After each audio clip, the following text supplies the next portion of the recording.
Bonjour à tous et à toutes, c'est Wave et on se retrouve aujourd'hui pour une vidéo tuto où je vais vous apprendre à jouer à Zelda Twilight Princess version GameCube ou Wii, mais là ce sera plutôt pour la version GameCube sur votre PC directement. Donc pour commencer, il faudra télécharger Dolphin. Donc c'est un émulateur de GameCube et Wii. Donc vous allez dans Download ici, vous prenez ce qu'il faut suivant votre OS. Donc prenez bien sûr la dernière version, ça marche même pour Mac, c'est incroyable. Donc voilà, une fois que c'est téléchargé, vous avez une archive, vous avez juste à l'extraire. Vous aurez tous ces fichiers là. Donc ces deux dossiers vous les aurez pas, c'est moi qui les ai créés.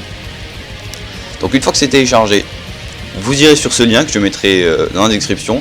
C'est la version Nintendo GameCube PAL du jeu Zelda Twilight Princess. Donc PAL c'est pour les consoles françaises, italiennes, allemandes, enfin toute l'Europe quoi. Donc vous faites Get this torrent ici. Ça va. Ensuite vous lancez uTorrent, donc il faudra au préalable avoir uTorrent, mais je suppose que vous savez le faire. Donc il est déjà dans la liste où j'en ai traqué celui-ci, non. Bon, bref, vous aurez pas ça parce que moi j'ai déjà téléchargé. Donc vous aurez ici le torrent à télécharger. Il pèse 1,22 gigaoctets. Donc une fois que c'est téléchargé, vous aurez plein de petits fichiers. Vous les sélectionnez tous, vous faites clic droit, extract here. Donc vous aurez ensuite un fichier The Legend of Zelda Twilight Princess.iso. Donc ensuite vous allez retourner là où vous avez téléchargé Dolphin. Vous lancez l'exécutable Dolphin ici. Donc alors tout d'abord je vais le configurer. Donc vous cliquez ici sur configurer.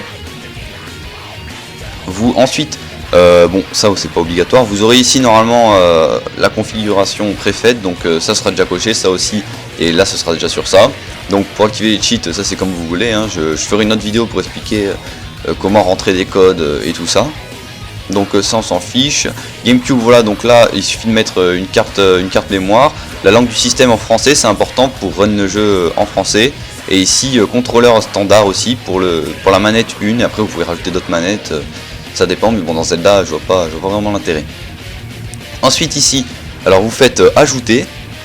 Normalement vous aurez rien ici, un dossier d'ISO. Vous faites ajouter et donc là il faut aller chercher votre dossier où vous avez téléchargé The Legend of Zelda Twilight Princess. Donc moi je l'ai téléchargé, donc voilà, je l'ai mis dans un dossier ISO, voilà, donc ok. Le dossier voilà, est déjà dans la liste, bon vous aurez pas ça. Une fois que c'est fait, vous faites ok. Donc là vous voyez votre jeu qui apparaîtra. Donc maintenant il faut configurer les graphismes, c'est très important. Sachez d'abord que pour le faire tourner, il faut avoir un PC vraiment qui tient la route, pas un PC tout pourri. Moi mon PC il a 2,67 GHz et j'ai un peu de mal à le faire tourner pleinement dans les plaines d'Hyrule et tout ça, et des fois j'ai quelques ralentissements, donc il faut, pour vraiment jouer avec un confort maximum, il faudrait avoir 3 GHz au mini quoi. Donc ici vous avez les moteurs, vous avez D3, D9, D3, D11, le rendu logiciel qui est extrêmement lent, donc vaut mieux pas le prendre, ou alors OpenGL, mais pareil qui est extrêmement lent, c'est injouable. Donc moi je prends D3, D9, ça me convient. Ici vous choisissez votre résolution quand vous êtes en plein écran. Ici vous mettez soit auto, mais alors vous aurez une résolution, une petite résolution presque 800 par 600. Donc je vous conseille de forcer 16 neuvième, ça va pas changer, ça va pas étirer l'image, mais ça sera en 16 neuvième comme si vous avez une télé 16 neuvième. Donc ici la résolution interne de la fenêtre, je vous conseille de mettre 640 par 528. Anti-aliasing c'est comme vous voulez, ça fait un peu plus prise de jeu, mais c'est vraiment 15 fois plus beau. Donc moi je l'ai mis en 9 CSA. Vous verrez qu'il y a vraiment une qualité d'image incroyable hein. Donc ça j'ai jamais vraiment compris qu'est-ce que c'est. Une option on voit pas, ah si. Améliore la qualité visuelle des textures qui ont un angle de vue oblique peut provoquer des soucis pour un petit nombre de jeux. Donc voilà, moi je laisse en 1 fois. Là vous cochez à cet endroit-ci. Donc moi je vous conseille ici de désactiver la copie de l'EFB.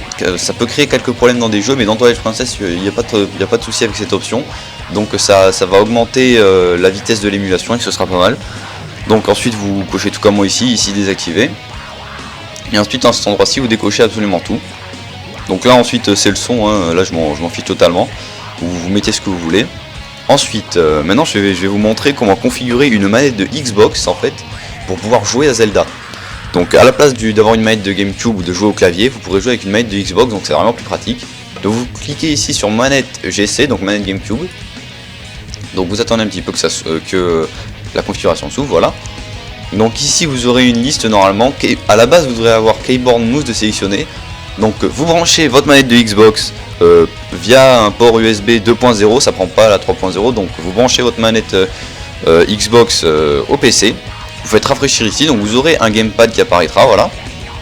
Et ensuite, il suffira en fait d'assigner les touches. Donc le bouton A de la GameCube, vous voulez que ça corresponde au bouton A de la Xbox, vous appuyez sur, vous cliquez ici d'abord, bouton A, et vous appuyez sur A. Et donc voilà, là ça aura sélectionné le bouton A de la manette de Xbox.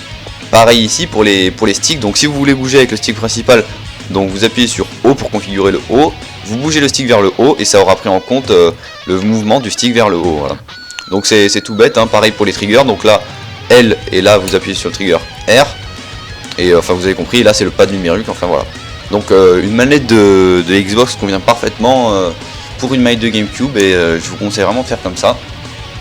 Donc alors, on va tout de suite, ensuite quand c'est fait, vous avez juste à démarrer l'émulation, voilà. Vous cliquez sur démarrer en haut.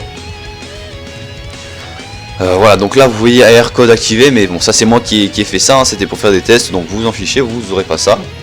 Donc voilà, vous lancez le jeu en mode 60 ou 50 Hz, c'est comme vous voulez, ça change rien. Et donc vous voyez que le jeu se lance pour l'instant. Vous voyez en haut, j'ai mis une option aussi pour afficher le nombre de FPS, c'est bien pratique je trouve, même si vous pouvez le voir aussi, vous voyez en bas là, FPS, VPS et la vitesse du jeu, à combien il tourne. Donc là il tourne, on voit à 82%, 99%, 100%. Et donc vous voyez ici, bon, mon link est bleu, hein, c'est parce que j'ai modifié des trucs et j'ai activé des codes de cheat. Et vous voyez que le jeu tourne parfaitement, appuyez sur Start et vous voyez qu'il n'y a aucun problème. Donc vous pouvez jouer maintenant en appuyant sur la manette de Xbox à ce que vous voulez. Par contre, vous voyez ici la sauvegarde SIM, donc c'est une sauvegarde que j'ai trouvée sur internet et que j'ai mise en fait directement dans Dolphin, mais je vous expliquerai plus tard comment faire. Par contre là ça freeze en masse, je trouve l'image. Je pense que c'est parce qu'en même temps je capture, c'est pour ça. Vous voyez que les FPS diminuent, 27, 21. Ouais. Là je sais pas qu'est-ce qui se passe, mais je freeze pas mal. Donc bref, voilà. Donc là vous pouvez jouer, là la sauvegarde est à 100%. Et vous pouvez jouer à votre jeu autant que vous souhaitez. Par contre là vous voyez que je rame en masse, c'est assez incroyable, j'avais jamais vu ça de ma vie. En plus on part sur Skype, génial. Oh mon dieu, putain. Comment je lag. Je pense que c'est la capture qui fait ça en même temps. Enfin bon bref, voilà, vous avez compris comment y jouer. Donc maintenant je vous conseille vraiment d'avoir un assez bon PC, hein.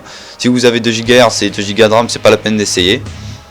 Voilà, donc ce tuto touche à sa fin. Je vais vous mettre tous les liens pour télécharger le jeu et tout ça dans la description. J'ai mis pas mal de temps pour trouver l'ISO de la version PAL, donc un merci me ferait plaisir, hein. Je vais pas faire le mode, mais quand même faut pas abuser, hein. Moi je fais ça pour être gentil. Voilà, donc je vous dis à la prochaine et bye bye tout le monde, ciao.